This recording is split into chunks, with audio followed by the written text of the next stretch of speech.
Friends, तो आज का हम लोग का गेट सीरीज का ये पहला लेक्चर है। इसमें हम लोग देखेंगे प्रीवियस ईयर पीवाईक्यूज, जो कि हम लोग के वेक्टर एनालिसिस के होंगे। मैथमेटिकल फिजिक्स में जो वेक्टर एनालिसिस है उससे आज स्टार्ट करेंगे। तो देखिए पहला क्वेश्चन, ये 2011 में आया है हम लोग का।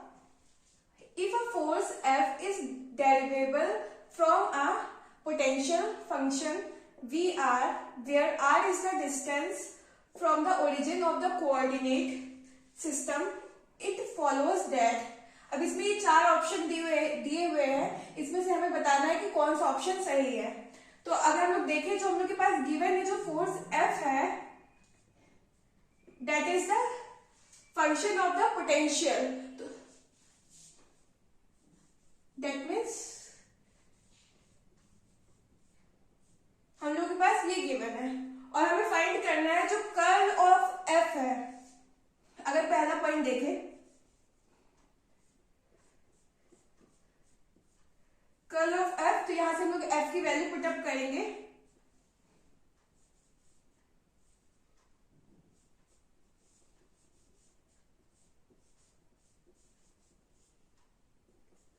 तो बेसिकली अगर हम लोग देखें, किसी भी कर्ल ऑफ ग्रेडियंट ऑफ कोई भी फंक्शन लेंगे स्केलर पोटेंशियल, उसकी वैल्यू हमेशा 0 होती है। ये हम लोग का नॉन क्वांटिटी है, तो हमेशा, तो इसलिए जो हम लोग ये पहला ऑप्शन है ये सही हो जाएगा। तो हमें आगे चेक करने की जरूरत ही नहीं पड़ेगी, क्योंकि इसमें ये हम लोग का आया था वो MCQ टाइप था, जिसमें एक ही ऑप्शन सही हो सकता है। तो ये हम लोग का पहला ऑप्शन सही हो गया। तो हम लोग देखते हैं अब हमारा दूसरा क्वेश्चन, वो भी हम लोग का गेट 2011 में आया हुआ है। देखिए, the unit vector normal to the surface this at the point P is, इसमें हम लोगों को फंक्शन दिया हुआ है और हमें यूनिट वेक्टर फाइंड करना है नॉर्मल टू द सरफेस। तो सरफेस को हम लोग सपोज मान ली F,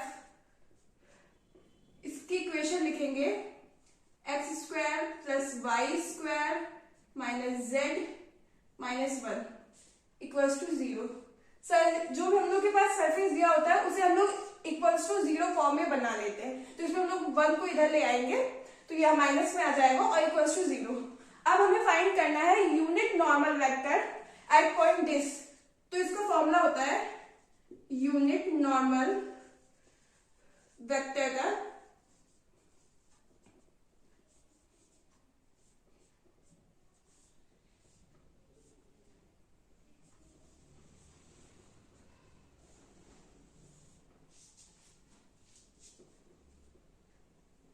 एट दिस पॉइंट, ये ग्रेडियंट है हम लोग का।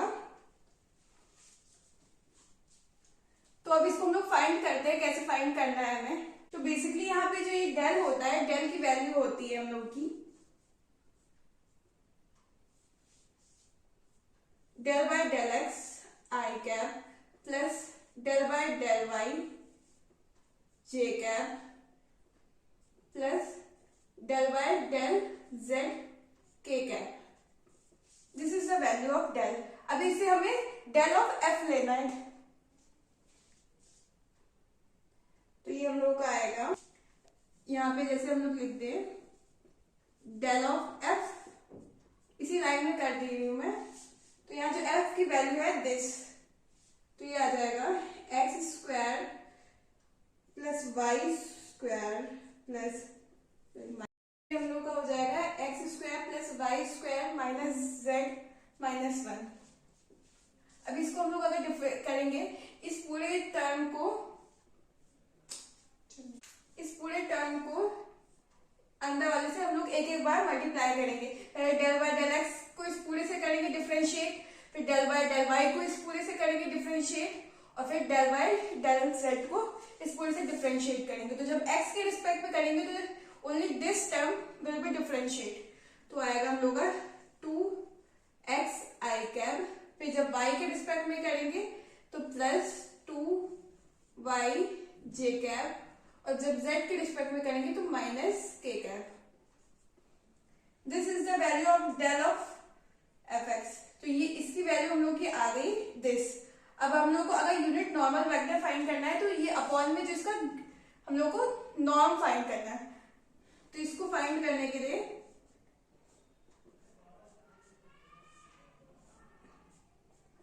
इसके जितने भी कोफिशिएंट होते हैं उसका स्क्वायर करके हम लोग अंडर रूट ले लेते हैं। तो मेनली हम लोग को अगर पॉइंट पी पे फाइंड करना है तो यहाँ पे जो हम लोग का पॉइंट पी दिया हुआ है इसको हम लोग 1,1,1 इस पे फाइंड कर लेते हैं तो हम लोग के लिए इजी हो जाएगा। तो x की वैल्यू 1, y की वैल्यू 1 और z तो इसमें है ही नहीं तो हम लोग नॉर्मली लिखते हैं 2i cap plus 2j cap minus k cap. तो अब इसका हम लोग इसी का नॉर्म फाइंड करेंगे। तो ये हम लोग का आ जाएगा 2 का स्क्वायर प्लस 2 का स्क्वायर माइनस 1 का स्क्वायर। तो दिस इज द 4 प्लस 4 तो 1 होगा प्लस 1 ये -1 क्योंकि अगर हम लोग देखें तो इसका जो कोफिशिएंट है वो -1 आएगा। दिस इज 9 जो कि हम लोग का आ जाएगा 3। तो हम लोग अगर इसको लिखे यूनिट वेक्टर को जो हम लोग का यूनिट नॉर्मल वेक्टर आएगा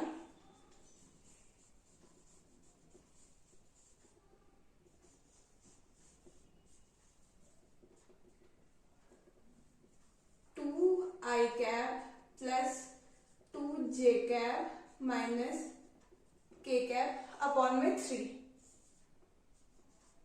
अपॉन में 3। तो अगर हम लोग देखें ये हम लोग के कौन से ऑप्शन से मैच कर रहा है, ये हम लोग का फोर्थ ऑप्शन है तो हम लोग का ये फोर्थ ऑप्शन सही हो जाएगा।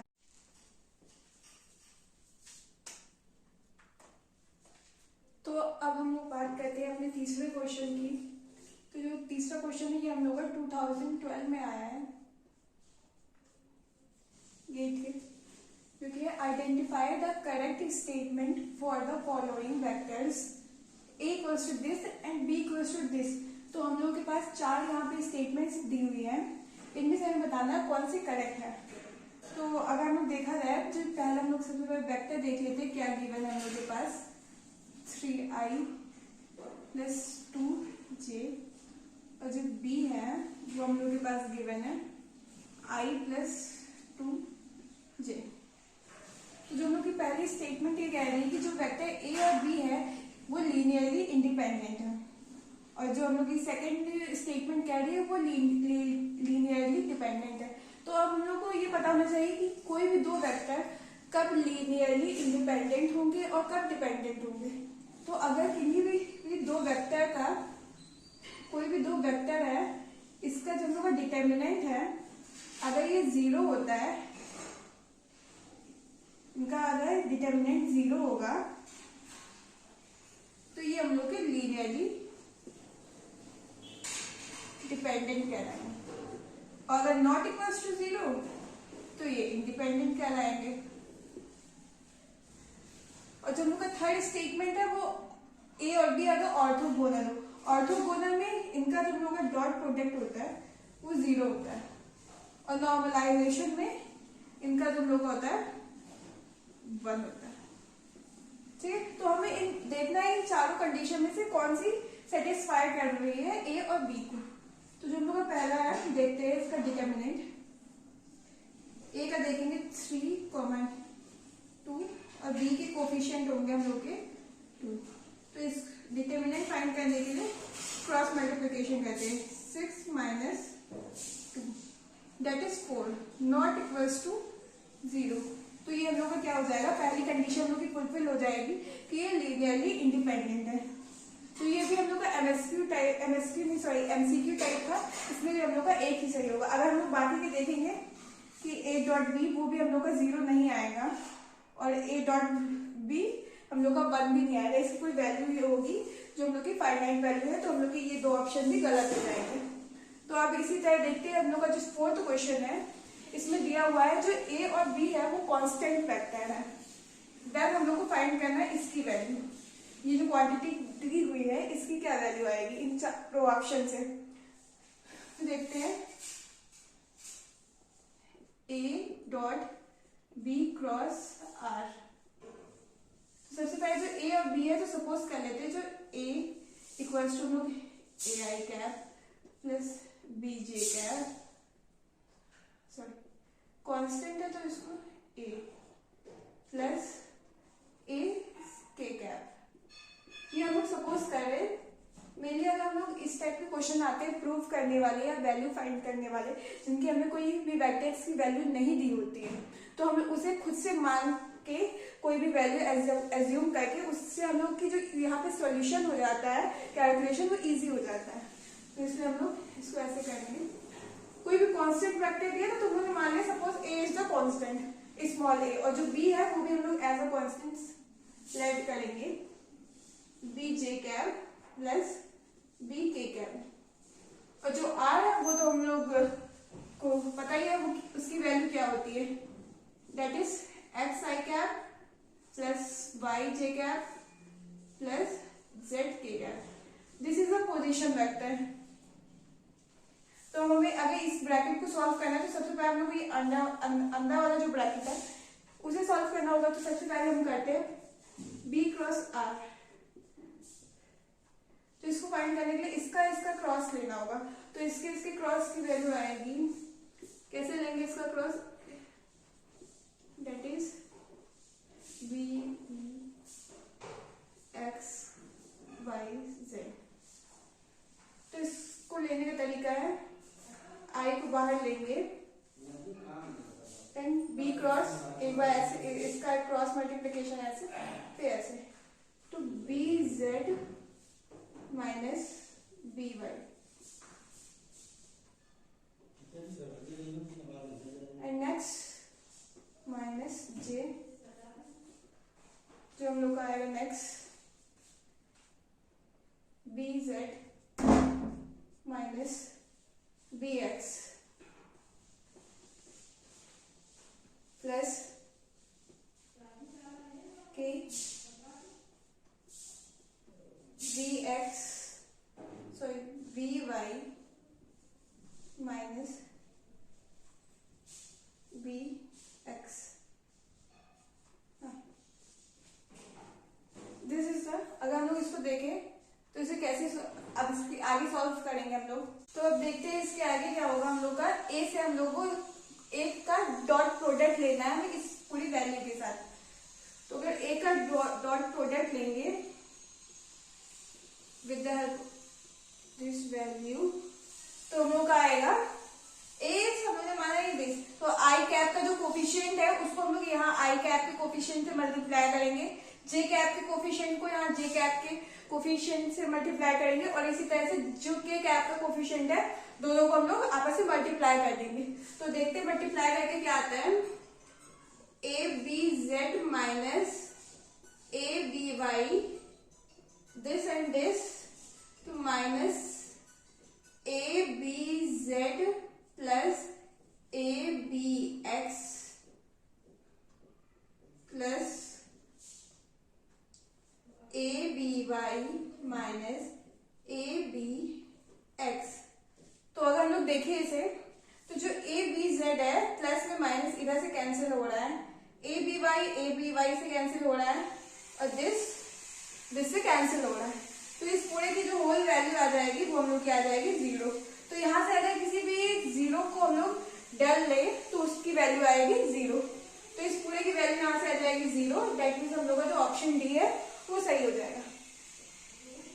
तो प्लीज नोट कर लीजिए इसे। This is the next question. आज के वीडियो का ये 5th क्वेश्चन है जो कि है the unit vector perpendicular to the surface X square plus Y square plus Z square equals to 3 at the point 1,1,1 is. अभी हम लोग देखें इससे पहले भी हम लोग क्वेश्चन कर चुके हैं, शायद दूसरा या तीसरा क्वेश्चन था जिसमें हम लोग को यूनिट नॉर्मल वेक्टर फाइंड करना था। तो ये क्वेश्चन भी बिल्कुल सिमिलर ही है उसके, उसमें हम लोग को सरफेस दिया हुआ था और पॉइंट हम लोग का सेम था, सरफेस में कुछ चेंजेस था आई थिंक, यहाँ पे माइनस जेड और यहाँ पे 1 था आई थिंक। तो हम लोग उसी तरह से सॉल्व करेंगे बिल्कुल बड़ी क्वेश्चन। तो जो हम लोग का नॉर्मल क्या कहते हैं यूनिट जो नॉर्मल वेक्टर है उसका हम लोग का फॉर्मूला क्या था,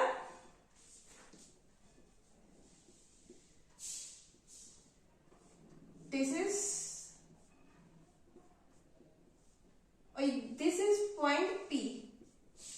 पॉइंट पे हमें फाइंड करना है उसकी वैल्यू इस पे पुटअप करेंगे। तो मेनली जो हम लोग सबसे पहले देखेंगे फंक्शन f को सपोज करेंगे इक्वल्स टू 0, जैसे मैंने बोला था 3 को इधर ले आएंगे लेफ्ट हैंड साइड और इक्वल्स टू 0 में हम लोग लिखेंगे इस इक्वेशन को x square plus Y square plus Z equals to -3 equals to 0। अब हम लोग इसका डेल फाइंड करेंगे। तो डेल फाइंड करने के लिए मैं फिर से पूरी इक्वेशन लिखती हूँ, डेल अपॉन डेल वाई जे cap plus del upon del Z के कैप और this F function X square plus Y square plus Z square -3। तो इसको हम लोग अगर डेल बाय डेल एक्स को इसके रिस्पेक्ट में करेंगे तो आएगा 2x आई कैप, y को करेंगे तो 2y जे कैप प्लस 2z के कैप। तो ये हुआ हम लोग को, अगर z के रिस्पेक्ट में करेंगे इसको डिफरेंशिएट तो 2z के कैप आएगा। तो अगर हम लोग इसमें फाइंड करें at point P, this value को हम लोग फाइंड करें तो यहाँ पे हम लोग x की जगह 1, y की जगह 1 और z की जगह 1 रख देंगे। तो ये हम लोग का आ जाएगा 2i cap plus 2j cap plus 2k cap. This is the value. आप लोगों को इसका नॉर्म फाइंड करना है। तो नॉर्म फाइंड करने के लिए जैसे कि पहले बताया था मैंने,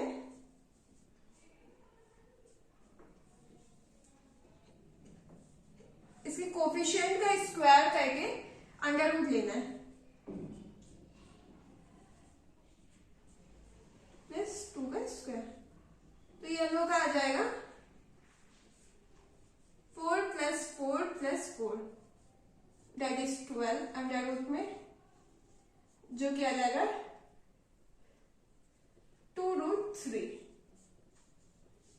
ओके, अब इसको हम लोगों को इस फॉर्मूले में हम लोग पुटअप करेंगे तो जो हम लोग का यूनिट वेक्टर आएगा, unit normal vector, that is equals to 2i cap plus 2j cap plus 2k cap upon में 2 अंडर रूट 3। तो यहां से हम लोग ऊपर 2 जो है कॉमन लेंगे और नीचे वाले से कैंसिल कर देंगे। तो हम लोग का जो आंसर आएगा, शॉर्ट में इसी में लिख दे रहे हैं और यहां से 2 हम लोग कैंसिल कर देंगे। ठीक है, तो हम लोग का आ जाएगा दिस आंसर। ये किसी से मैच कर रहा है, किसी ऑप्शन से? This answer is match this. यहाँ पे जो आई जे और के कैप लिया है उसकी जगह यहाँ पे हम लोग को एक्स वाई और जेड कैप ले लिया है बेसिकली। तो मेनली जो हम लोग की आई कैप होती है वो एक्स डायरेक्शन को ही करती है डिनोट, जे वाई डायरेक्शन को और जो के है वो जेड डायरेक्शन को। यहाँ पे बेसिकली यहाँ पे अगर हम लोग एक्स कैप, ये वाई कैप और यहाँ जेड कैप लेते तो हम लोग का आंसर इसे मैच कर जाता है। तो इसमें कोई प्रॉब्लम नहीं है। मेरे हम लोग को जो साइन है और जो हम लोग की वैल्यूज आ रही वो मैच करनी चाहिए। तो हम लोग का जो ऑप्शन है डी वो सही हो जाएगा, करेक्ट हो जाएगा। तो जैसे कि अभी देखिए ये जो दूसरा क्वेश्चन है इसमें भी हम लोग को वही सेम फाइंड करना है, लेकिन इसमें जो हम लोग के ऑप्शन दिए हुए वो आई और जे कैप में दिए हुए और यहाँ पे मेनली एक्स और वाई में दिए हुए। तो ये आप लोगों को क्वेश्चन के अकॉर्डिंग देखना है। आप सॉल्व ऐसे कीजिए बस आपकी जो वैल्यूज आ रही है कांस्टेंट वाली वो मैच करनी चाहिए। ठीक है, तो अब हम लोग इसके आगे देखते हैं। जो नेक्स्ट क्वेश्चन है ये हम लोग को 2014 में आया है आई थिंक। तो ये भी लगभग इससे सिमिलर ही है। इसमें भी हम लोग को डायरेक्शन फाइंड करनी है डेल ऑफ फंक्शन, जो कि स्केलर फील्ड है। ये हम लोग को स्केलर फील्ड दी हुई है एट द पॉइंट दिस। यहाँ पे हम लोग जो पॉइंट है वो चेंज हो गया है, P है 1 1, 2। तो इसे भी हम लोग देखेंगे यहाँ पे डेल और F। तो सबसे पहले हम लोग F देखते हैं। F हम लोग का गिवन है, तो डेल ऑफ F फाइंड करने के लिए बिल्कुल सेम वही प्रोसीजर है, I plus del upon del Y J cap plus del upon del Z के कैप। यहाँ पे X square upon 2 minus X Y plus Z square upon 2। तो इसमें फिर से हम लोग डिफरेंशिएट करेंगे एक्स के रिस्पेक्ट में, वाई के रिस्पेक्ट में और जेड के रिस्पेक्ट में। पहले अगर एक्स के रिस्पेक्ट में करेंगे तो 1/2 एक्स स्क्वायर को 2x, और इधर यहाँ पे आएगा y, ये हो जाएगा हम लोग का आई कैप। तो यहाँ पे 2 को 2 से कैंसिल कर देंगे तो हम लोग आ जाएगा x minus Y cap, plus bracket में z के रिस्पेक्ट y के रिस्पेक्ट में करेंगे तो सबसे पहले y के रिस्पेक्ट में होगा माइनस एक्स। हाँ, तो बस इतना ही है, y का एक ही टर्म है तो इसको हम लोग लिखेंगे j कैप।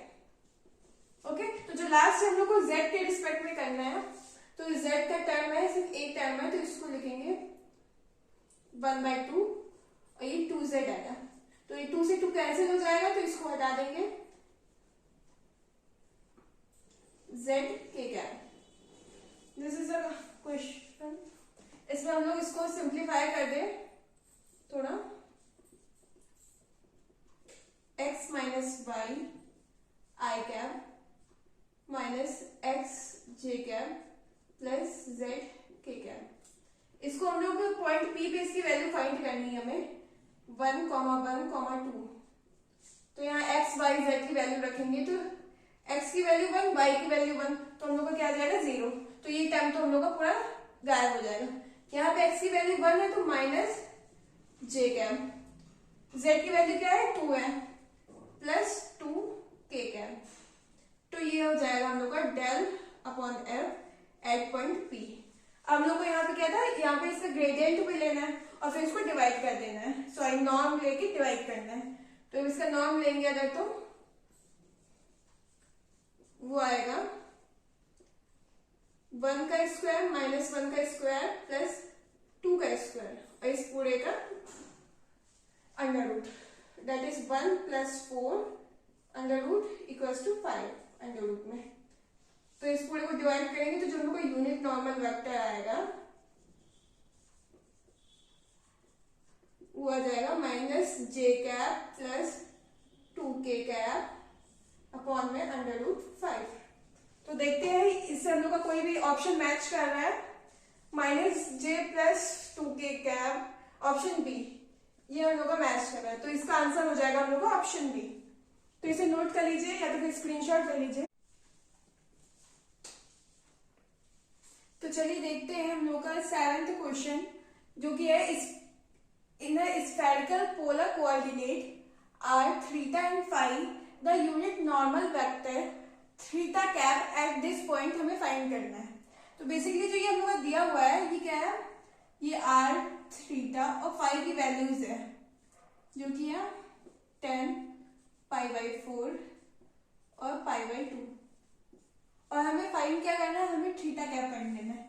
तो जो थीटा कैप है यूनिट वेक्टर, उसकी वैल्यू क्या होती है, उसकी वैल्यू होती है cos theta cos phi j cap sorry I cap plus cos theta sin phi j cap minus sin theta k cap.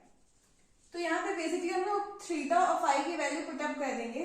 तो थीटा की वैल्यू है π/4 और फाई की वैल्यू है π/2। तो cos π/4 cos π/2 I cap plus cos π/4 sin π/2 j cap minus sin theta π/4 k cap. तो यहाँ से हम लोगों ने वैल्यू पुटअप कर दी। अब इसमें देखते हैं cos π/4 की वैल्यू होती है 1/√2 और जो cos π/2 मतलब cos 90 की वैल्यू होती है 0। तो ये टर्म तो हम लोग का पूरा ऐसे 0 हो जाएगा, तो इसको रहने देते हैं, लिखना है। और जो ये टर्म है हम लोग का cos π/4 की वैल्यू 1/√2 और जो sin π/2 मतलब sin 90 की वैल्यू 1 हो जाएगी। तो ये आएगा यहाँ पे हम लोग का 1/2 j कैप माइनस sin π/4 की वैल्यू भी होती है माइनस 1/√2 k कैप। तो ये हो जाएगा हम लोग का 1/2 j cap minus k cap. तो कोई आंसर मैच कर रहा है इसमें? हाँ, ये थर्ड वाला क्वेश्चन, थर्ड वाला जो हम लोग का वो मैच कर रहा है। तो ये है इसका आंसर जो कि हम लोग का है 2018 में गेट के। धीरे धीरे अगर आप लोग देखें तो जो जैसे ईयर बढ़ते जा रहे हैं वैसे वैसे जो क्वेश्चन का लेवल है वो टफ होता जा रहा है।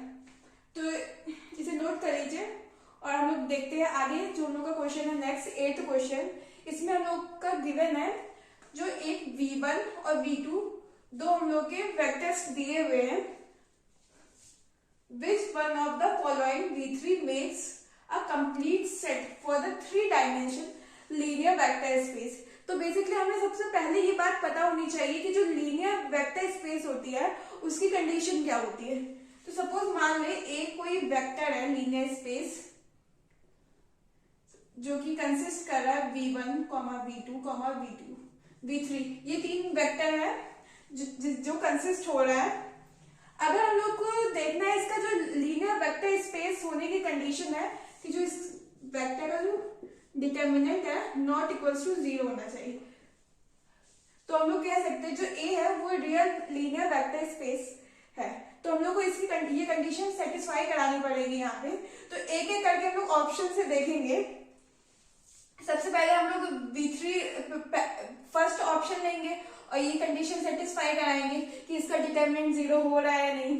फिर सेकंड देखेंगे, थर्ड देखेंगे, तो इसी तरह से हम लोग देखेंगे। तो सबसे पहले देखते हैं इसको ऑप्शन 1 से v3 equals to i plus j plus 4k। तो जी ये हम लोग का है।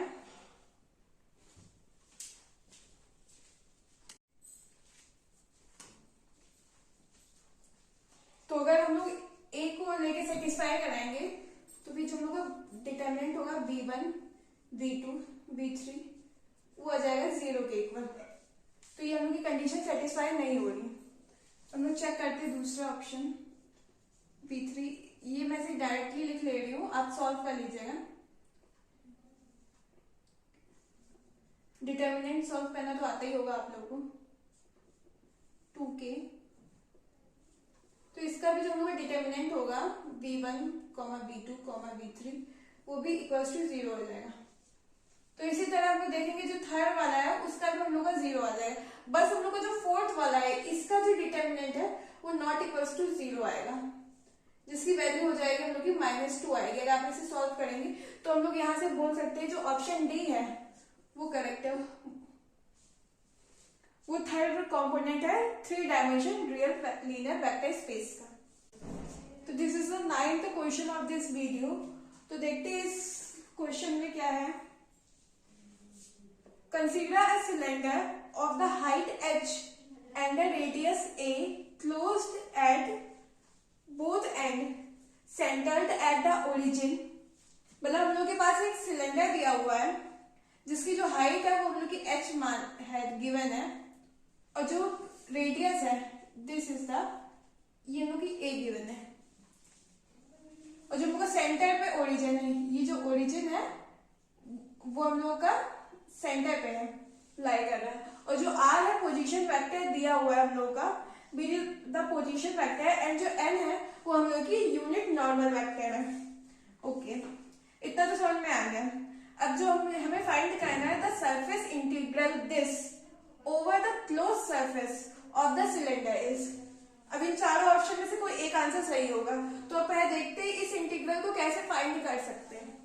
तो अगर हम लोग को पता होगा, आप लोगों को अगर कुछ याद आ रहा होगा तो ये जो इंटीग्रल है हम लोगों ने एक ग्रेजुएशन में एक थ्योरम पढ़ी थी जो है गॉस डाइवर्जेंस थ्योरम, जो कि हम लोग की सरफेस इंटीग्रल को हम लोग की वॉल्यूम इंटीग्रल में चेंज करती है। तो उसका क्या फॉर्मूला होता है, किसी को याद है? This is equals to gradient of position vector and यहाँ पे हम लोग का वॉल्यूम हो जाएगा ऑल ओवर सरफेस बी। ठीक है, जो हम लोग का यहाँ पे होता है वो यहीं पे होता है, जो यहाँ पे हम लोग का होता है वही उसी का हम लोग ग्रेडियंट लेते हैं यहाँ पे। ओके तो अब हम लोग देखें तो ये जो आर है पोजीशन वेक्टर हम लोग का क्या है x i cap y J cap and z के कैप। तो इसका हम लोग देखें position vector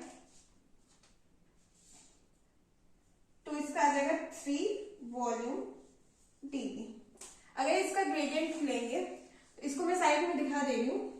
del of R क्या होता है, del by del x i cap plus del y cap. ये हम लोग का एक तरह से देखें ये हम लोग की एक आइडेंटिटी होती है जिसे हमें ऐसे लर्न करे आना चाहिए, क्योंकि ये हम लोग की बहुत से क्वेश्चंस में डायरेक्ट सॉल्व करने को आती है। दिस इज डेल और इसी को multiply x i cap plus y J cap plus z के कैप। तो एक्स को इसके रिस्पेक्ट में करेंगे तो 1 आएगा, प्लस वाई को करेंगे 1 आएगा, आई कैप का आई कैप से मल्टीप्लाई 1, जे कैप का जे कैप से मल्टीप्लाई 1 और इसी तरह से के कैप इंटू के कैप 1 होगा। तो ये पूरा हम लोग आ जाएगा 3। तो इसी 3 को हमने यहाँ पे लिख दिया। 3 कांस्टेंट है तो इंटीग्रल के बाहर आ गया है और ये हम लोग का वॉल्यूम इंटीग्रल। तो अगर हम लोग देखें जो सिलेंडर होता है उसका वॉल्यूम कितना होता है, वॉल्यूम होता है पाई ए स्क्वायर एच, जहाँ पे ए हम लोग यहाँ पे रेडियस गिवन है, एच जो हाइट होती है। तो इसको हम लोग देखें तो 3 पाई ए स्क्वायर एच। तो ये पूरा आ गई इसकी वैल्यू इस इंटीग्रल की। तो अगर हम लोग देखें तो ये ऑप्शन 20 करेक्ट हो रहा है। इस तरह से देखा जाए इसका और मेथड है सॉल्व करने के लिए, लेकिन ये जो मैंने बताया सिंपलेस्ट मेथड है जो कि हम लोग गॉस डाइवर्जेंस थ्योरम से सॉल्व करते हैं। तो प्लीज नोट कर लीजिए इसे, इसी साइड में मैं बना दे रही हूँ ब्लॉक। This is answer. अब देखते हैं इसके बाद जो नेक्स्ट क्वेश्चन है हम लोग का, लास्ट क्वेश्चन है इस वीडियो का और वेक्टर एनालिसिस का भी लास्ट क्वेश्चन है जो 2010 से 2022 के बीच में आया हुआ है। अब इसके बाद नेक्स्ट हम लोग कल से दूसरा टॉपिक स्टार्ट करेंगे। तो देखते हैं, given f equals to r cross b where b is the vector, this is a constant vector. तो जो हम लोग का b दिया हुआ है वो कांस्टेंट वेक्टर है और जो r है वो पोजीशन वेक्टर गिवन है। The value of the this integral, यहाँ पे भी हमें एक इंटीग्रल की वैल्यू सॉल्व करनी है। Where c is the circle of the unit radius entered at the origin. तो यहाँ पे हम लोग को क्या गिवन है, जो इस ये जो सर्कल है मेनली हम लोग का x और y में है, 2 डायमेंशन में है, और जो इसकी रेडियस है r पोजीशन वेक्टर है तो इसको हम लोग कैपिटल R से रेडियस को डिनोट कर देते हैं कि हम लोग का मैच ना हो, कंफ्यूज ना हो। ठीक है, तो जो रेडियस है वो हम लोग की 1 दी है। तो अगर हम लोग इसको सॉल्व करें तो कैसे सॉल्व करेंगे,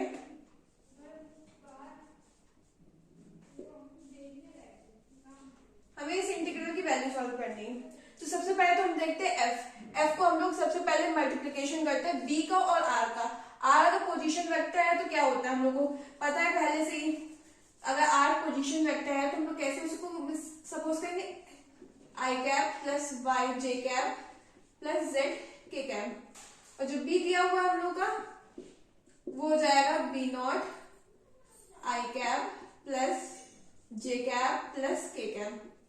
अब सबसे पहले इसका कर्ल ले लेंगे जिससे कि हम लोग को f की वैल्यू पता चल जाएगी।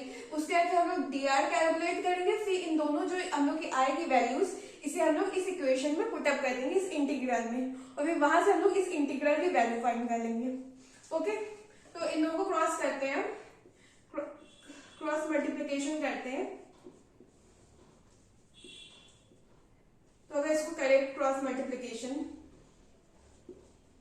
क्रॉस प्रोडक्ट बोलते हैं इसको, cross product of 2 vectors x y z b not and b not. Okay, तो इसको मैं डायरेक्ट लिख दे रही हूँ, इसका सॉल्यूशन क्या आएगा, b y minus z i cap minus x minus z j cap plus x minus y k cap. ये क्वेश्चन बहुत लेंथी रहेगा, बहुत लेंथी है ये क्वेश्चन। अभी तक जितने भी क्वेश्चन सॉल्व किए उसमें से सबसे ज्यादा लेंथी है ये क्वेश्चन है और बहुत ज्यादा इंपॉर्टेंट भी है, क्योंकि इस टाइप के क्वेश्चंस बहुत ज्यादा पेपर में आते हैं, चाहे वो नेट के हो, गेट के हो या टाइफर की बात करें। ओके, तो दिस इज द हम लोग का, ये हम लोग का f आ गया। अब हमें फाइंड करना है dr। तो इसका हम लोग अगर dr देखें तो वो आएगा dx i cap plus dy j cap plus dz k cap. इतना आ गया। अब हम लोग को जो ये लेकिन जो ये डायग्राम दिया हुआ है वो हम लोग का एक्स और वाई डायरेक्शन में, 2 डायमेंशन में। हम लोग को जेड की यहाँ पे कोई भी जेड डायमेंशन डिनोट ही नहीं की गई, तो यहाँ हम लोग को जो जेड है उसको 0 मान लेंगे। तो अगर जेड 0 है तो जो इसको डिफरेंशिएट करेंगे dz वो भी 0 हो जाएगा। तो यहाँ से हम लोग देखें तो जो इस इक्वेशन में dz है ये 0 हो जाएगा, तो ये टर्म पूरा हम लोग का कैंसिल हो जाएगा। और यहाँ पे f की जो वैल्यू है वहां पे जहां पे z है उसकी वैल्यू पुटअप करें तो वो भी 0 आ जाएगा हमारा। ओके, तो हम लोग लिखते हैं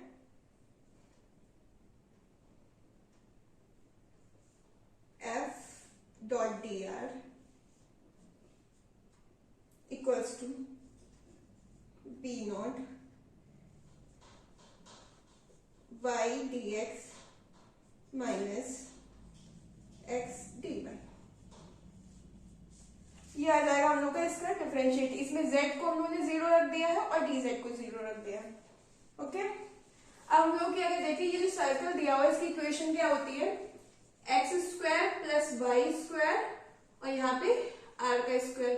तो जो r है रेडियस हम लोग की बन दी हुई है, यूनिट रेडियस का है, तो यहाँ पे इसकी वैल्यू 1 हो जाएगी। तो अगर इसकी वैल्यू 1 हो जाएगी तो यहां से अगर हम लोग इस इक्वेशन को डिफरेंशिएट करें तो हम लोग का क्या आएगा, dx equals to x dy equals to minus y dx dx। Okay, इतना हम लोग का आ गया। अब मैं इतने को रफ कर देती हूँ, इसका जो आगे का सॉल्यूशन है वो यहीं पे करते हैं। ओके, तो यहाँ से हम लोग जो dx है dx की वैल्यू पुटअप करेंगे यहाँ पे और इसका इंटीग्रल ले लेते हैं c f dr जो कि हम लोग के इक्वल हो जाएगा b not dx upon y। Close curve c यहाँ पे जो क्या है इसका इंटीग्रेशन ले लिया हम लोगों ने, इसके इक्वल हो जाएगा। यहाँ पे हम लोग dx की जगह y dy अपॉन x रख देंगे और इसको सॉल्यूशन लेके मैंने डायरेक्ट लिख दिया है। अब इसको सॉल्व करके देख लीजिएगा यही आएगा। अब इसके बाद हम लोग क्या करेंगे, ये जो हम लोग का है इसको हम लोग स्फेरिकल पोलर कोऑर्डिनेट में लिखेंगे इस इंटीग्रल में x और y की जगह, जिससे कि हम लोग की जो कैलकुलेशन हो जाएगी वो बहुत ईजी हो जाएगी। तो अगर स्फेरिकल कोऑर्डिनेट की बात करें तो जो x होता है cos फाई और जो y होता है दैट इज साइन फाई। तो हम लोग का जो dx हो जाएगा कितना हो जाएगा, minus sine phi d phi. Okay, अब इसकी वैल्यू हम लोग इधर पुटअप कर देंगे तो आएगा f dot d r equals to b nought integration 0 to pi 0 to 2 pi, क्योंकि पूरा साइकिल हम लोग को गिवन है तो 0 to 2 पाई dx की वैल्यू हो जाएगी minus sine phi upon y की वैल्यू साइन फाई और ये डी फाई। साइन फाई से sine phi cancel, minus b nought 0 to 2 pi d phi. इसका हो जाएगा हम लोग का minus 2 pi b nought. This is the answer, जो कि हम लोग का ऑप्शन सी है करेक्ट। तो ओके, प्लीज इसको स्क्रीनशॉट ले लीजिए, आपको नोट करना है नोट कर लीजिए। और आज की क्लास यहीं पे खत्म करते हैं। थैंक यू, और मिलते हैं कल नेक्स्ट वीडियो में दूसरे टॉपिक के इसी मैथमेटिकल फिजिक्स में।